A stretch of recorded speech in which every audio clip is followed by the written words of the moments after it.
train, right? But this is in my iPod.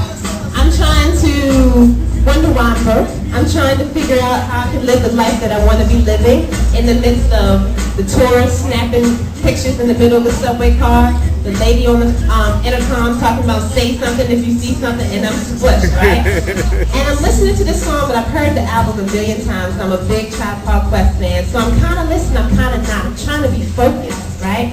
And in the middle of the song, Fife Dog, who's a part of the group, says very simply, riding on the train with no dough, sucks. And I'm like, that's me. I'm riding on the train with no dough, and it sucks. And I'm like, it just hit me like, wow, how hip-hop has its abilities to sort of articulate how I'm feeling like.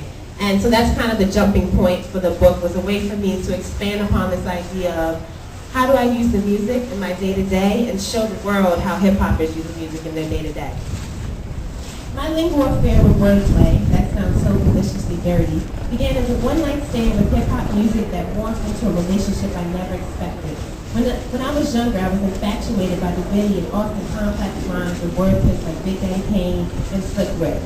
In a single subject notebook, I would write down the lyrics to the dopest songs and practice the rhymes in the mirror. My fist was my mic. Without realizing it, I was developing a reverence for words. Meanwhile, in school, my teachers praised my writing. Coincidence? This is why I write. NWA's Express Yourself is what happens when gangsters use the drugs, violence, and profanity at home and bring themselves, intellect intact, into the studio booth.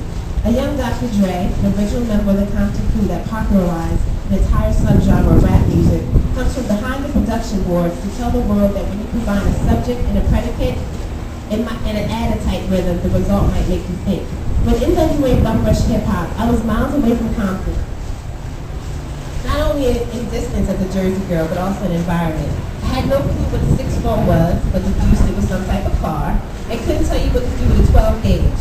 All I knew was those homies looked like my kin with Jerry Curls, and I too wanted to express myself using my full capabilities.